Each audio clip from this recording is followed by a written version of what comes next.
हमेशा अपनी मेहनत खून पसीना एक करके देश के लिए काम करना हो, चाहे नौकरी करो या कोई काम करो, राजनीति करो, हमारी देशभक्ति वही है। मैं तन मन धन से हिंदुस्तानी हूं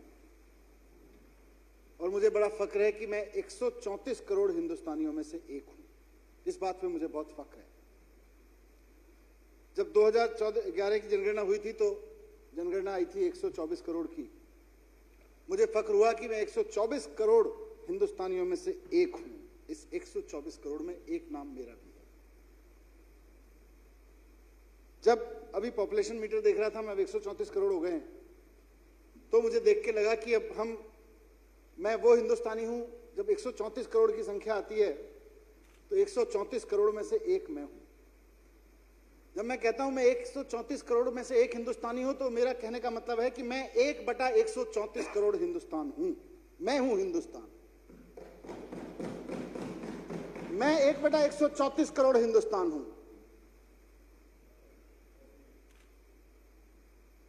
जब पॉपुलेशन रजिस्टर में अपना पॉपुलेशन की जब सेंसस होता है, जनगणना होती है, तो हम सब लोग बड़े फक्र के साथ कहते हैं भाई हमारा भी नाम लिखो इसमें, हमारी भी गिनती शामिल करो, मैं भी एक हूं उसमें से।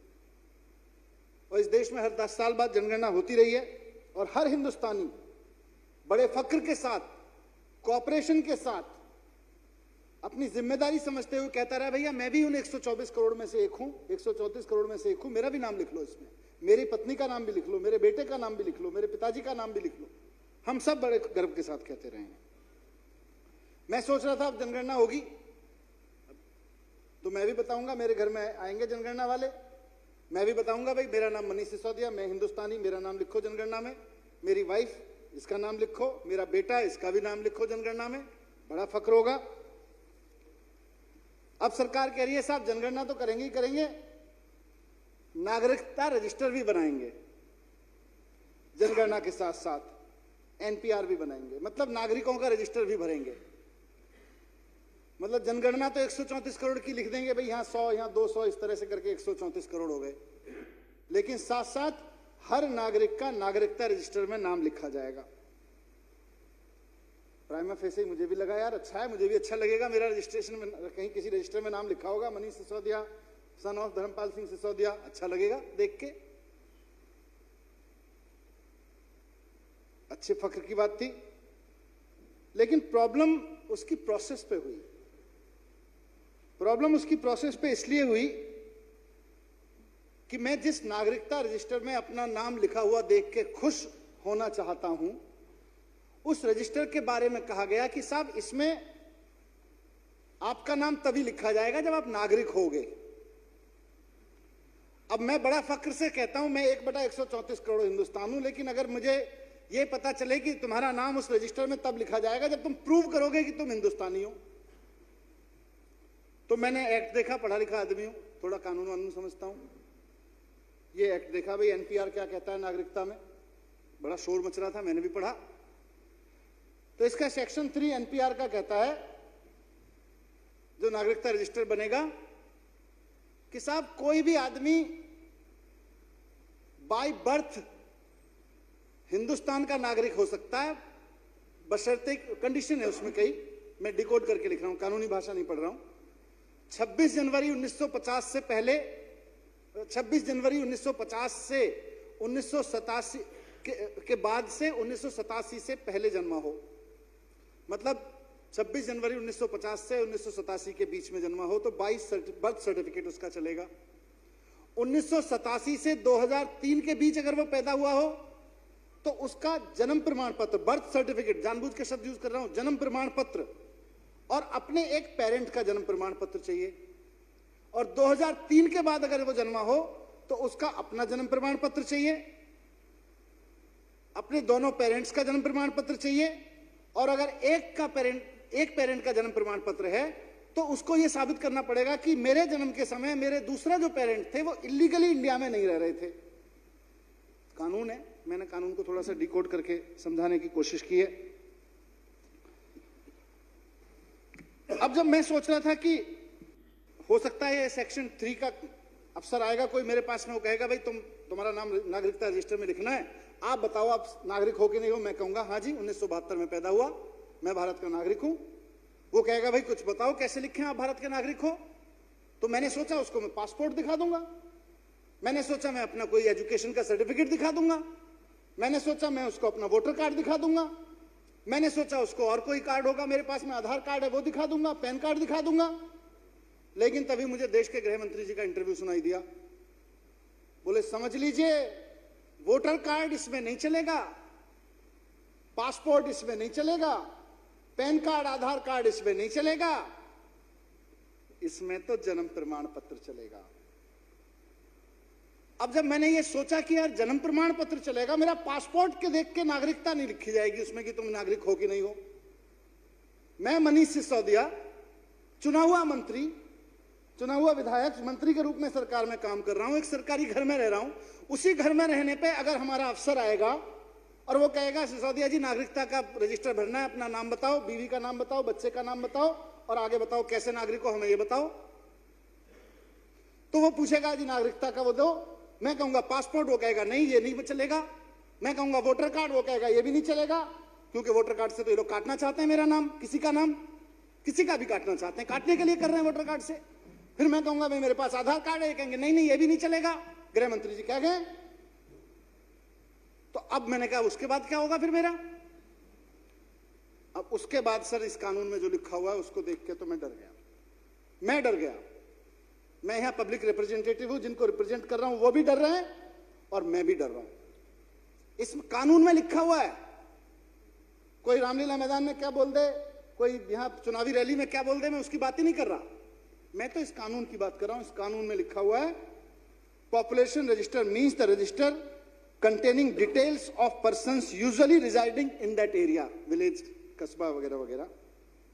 उसके बाद ये कानून कहता है कि जो रजिस्टर बनेगा, population register shall be for the purpose of preparation of inclusion in the local register or the Indian the particulars collected of every family and individual in the population register shall be verified and scrutinized by the local register। अब ये कह रहे हैं जी पहले 14 point थे, अब हमने 9 point और पूछे आपसे। चलो आपसे पूछेंगे आपका नाम क्या है, फादर का नाम क्या है, फादर कहां से आए थे। मैं बताऊंगा जी उत्तर प्रदेश में पिलखुआ एक कस्बा है, उसके पास एक गांव है फगोता, वहां से मेरे पिताजी थे। वो कहेंगे अच्छा वो तो सारा ठीक है पर वेरीफाई कराओ, क्योंकि कानून में लिखा हुआ है वेरीफाई कराओ।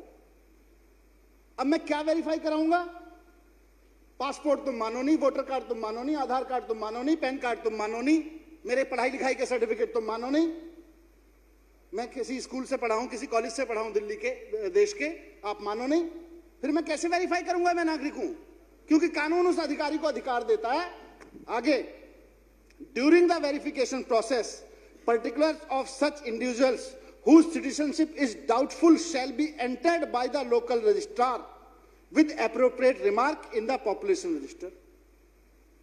population register में वो अधिकारी कहेगा भाई साहब ये सारे कागज तो आपके नहीं चलेंगे, ना वोटर कार्ड चलेगा, क्योंकि वोटर कार्ड से तो नाम ही कटवाना है इनको, क्योंकि मैं इनकी पार्टी का नहीं हूं, इनका मन करेगा नाम कटवा देंगे मेरा।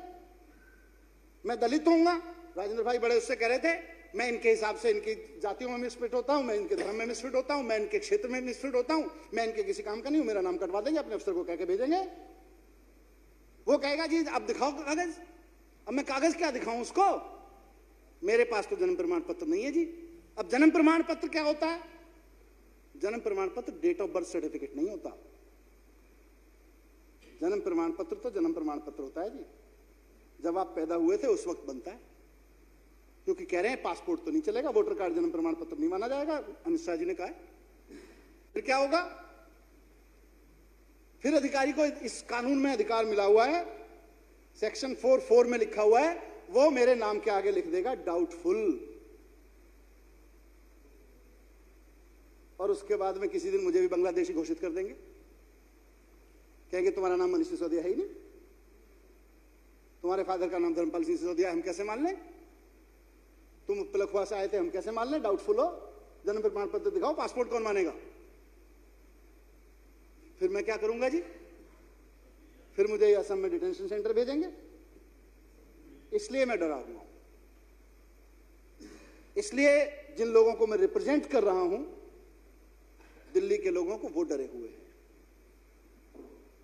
इसलिए डरे हुए हैं कि कल को आप वोटर कार्ड से ही नहीं, मेरे घर से भी मेरा पत्ता कटवा दोगे, मेरी गली मोहल्ले से भी मेरा पत्ता कटवा दोगे।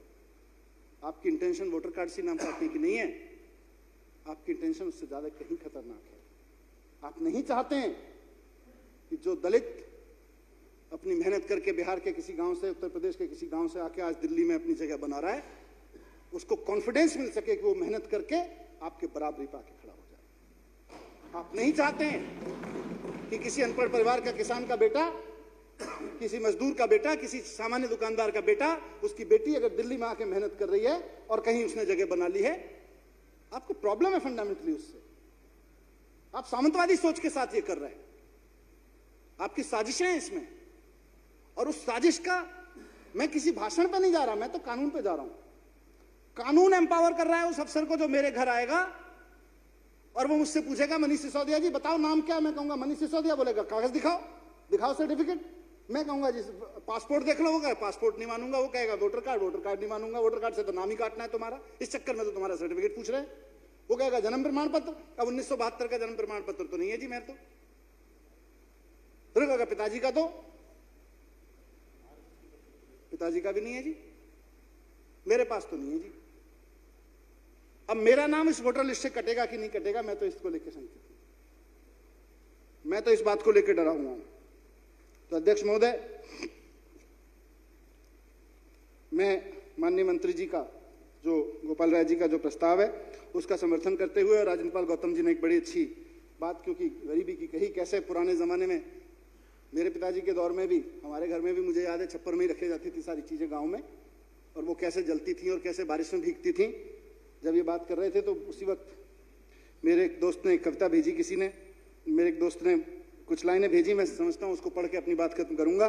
कहां से लाऊं वो कागज, कहां से लाऊं वो कागज जो बाढ़ के पानी में बह गए, जो झुग्गी की आग में जल गए, जो कपड़ों समेत चूहे कुतर गए।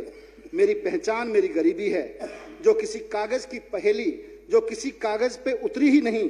कहां से लाऊं वो पहचान जो किसी कागज पे उतरी ही नहीं। बहुत बहुत धन्यवाद। माननीय गोपाल जी।